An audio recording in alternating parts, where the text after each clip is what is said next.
Oi, gente, tudo bem? Turma de Penal 2 da Universidade de Fortaleza. Vamos dar continuidade aqui aos nossos vídeos acerca da parte especial, tá bom? E aí, nós vamos falar hoje, nesse momento, um pouco acerca dos crimes de perigo que estão dispostos aí no Código Penal. Por favor, abram aí no Código Penal a partir do artigo 130 do Código Penal.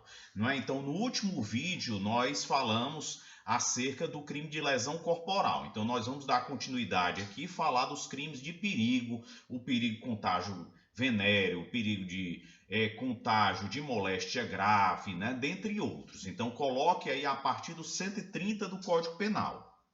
Primeiro, aqui é uma pequena diferença. Os crimes de perigo é apenas uma possibilidade, é uma potencialidade, né? Então, não há necessidade da vítima, por exemplo, ser contaminada aqui no artigo 130 pela moléstia venérea, né? Pelo menos no caput, tá bom? Então, é só uma potencialidade, né? Então, é uma precaução que o Código Penal tem em criar esses crimes. Boa parte da doutrina os classifica aqui como crimes formais ou de mera conduta, né? Mas não é uma posição absoluta, uniforme. Então depende também de cada tipo penal, tá bom? E até se é qualificado ou não, para ver se há um perigo chamado de dano, efetivamente, tá bom? O crime de dano é, por exemplo, um homicídio, uma lesão corporal, né? É aquele que produz um resultado naturalístico. Geralmente eles estão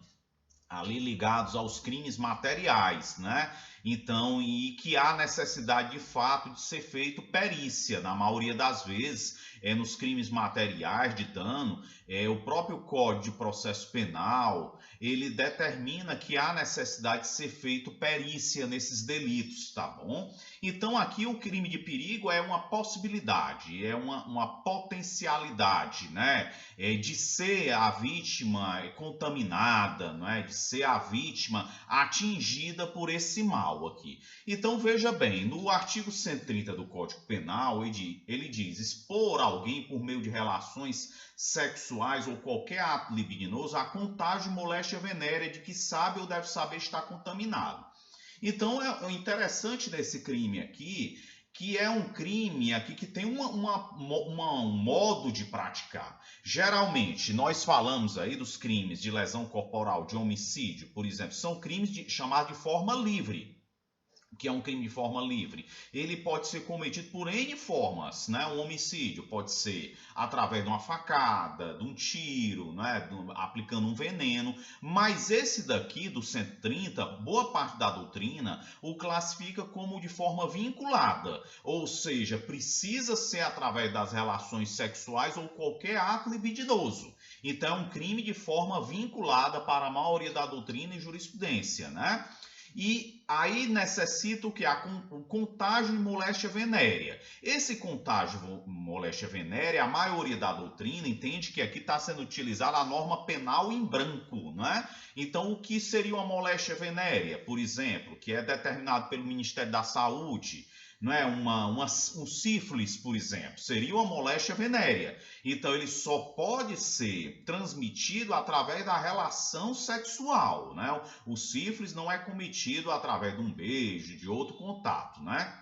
Então, é a relação sexual ou ato libidinoso, tá bom? Então, a conjunção carnal. Então, aí seria, para boa parte da doutrina, um crime que necessita desse complemento, da portaria do Ministério da Saúde, um complemento vindo do Ministério da Saúde. Apesar do Fernando Capês ele ter suas reservas aqui no tocante a essa denominação de norma penal em branco nesse crime específico, certo? É um crime que a pena é muito pequena, tá? De 3 meses a 1 ano. Então nós sabemos quando os crimes eles têm a pena até 2 anos, não é? A competência do juizado especial criminal, é o caso do 130, tá bom? Que ele tem apenas a pena aí do 130 no caput, né? Que ele tem a pena que vai menor do que 2 anos. Então é um crime de menor potencial ofensivo, tá?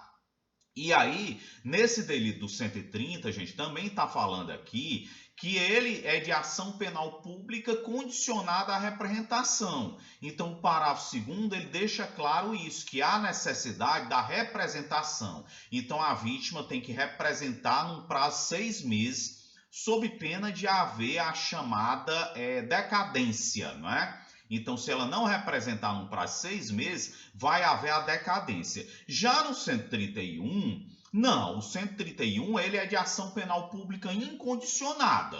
Aí é com o Ministério Público, né? O 131.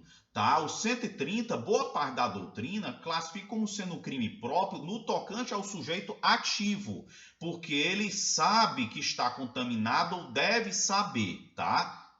Então precisa dessa característica no tocante ao sujeito ativo. Agora, se você olhar no Fernando Capês, em parte da doutrina, eles entendem que não, que é um crime comum. Mas eu fico nessa filiação, que se trata de um crime próprio, porque aí é essa característica, né? A pessoa sabe que está contaminado. No 131, você está vendo aí que já não vai para o juizado especial criminal, porque é um crime que a pena já chega a 4 anos, né? A moléstia grave, é uma tuberculose. Esse daqui, a doutrina atual, fala até que poderia ser o caso do coronavírus, certo? O coronavírus poderia se encaixar nessa situação aqui, praticar com o fim de transmitir a outra moléstia grave de que está contaminado, ato capaz de produzir o contágio, né? Então, ele aqui, apesar de ser um crime de perigo, aqui a maioria da doutrina entende que é um perigo de dano, né? É com o fim de transmitir a outra moléstia grave, mas não há necessidade da vítima ficar efetivamente contaminada. Certo? Apesar de serem aí crimes de perigo, crimes que a maioria da doutrina o classifica como de mera conduta ou formal, boa parte dela entende que pode haver tentativa, não é uníssono também. Não é uníssono também. Então, poderia uma pessoa ter uma atitude para contaminar alguém e nesse interim, nesse intercrimes, alguém suspender, bloquear essa atitude dela, tá? Então, poderia ser considerado um crime plurissubsistente, mas não é uníssono essa classificação. Aí vocês vão estudar também na doutrina. Esse do 131, gente, a pena mínima é igual ou inferior a 1 ano, a pena mínima. Então pode ter um benefício da Lei 9.099, o chamado suscício processual ou suspensão condicional do processo, que está previsto no artigo 89 da Lei 9.099.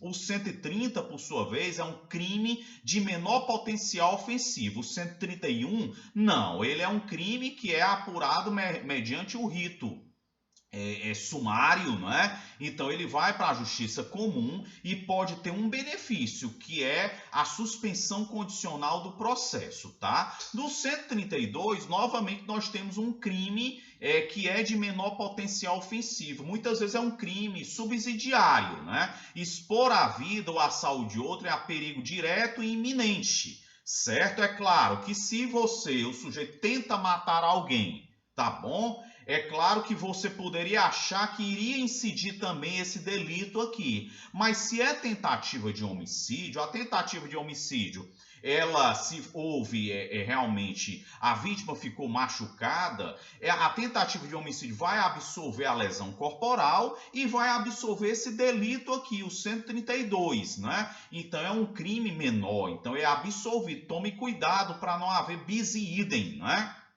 O chamado aí a regra para evitar a imposição de 2 normas ou 3 normas, quando na realidade só se tem um crime, tá bom? É o princípio da subsidiariedade, tá bom? Aqui que o próprio artigo 132 está falando, tá bom? Então no 132 está dizendo na pena detenção em 3 meses a 1 ano se o fato não constitui crime mais grave. Então, o crime maior absorve o crime menor, né? Exatamente para evitar o bis e idem. Então, se um sujeito praticou o homicídio, esse delito aqui não entra em ação mais, tá? Então, eu vou passar outro vídeo para vocês acerca desses crimes de perigo também para vocês estudarem, tá bom, gente?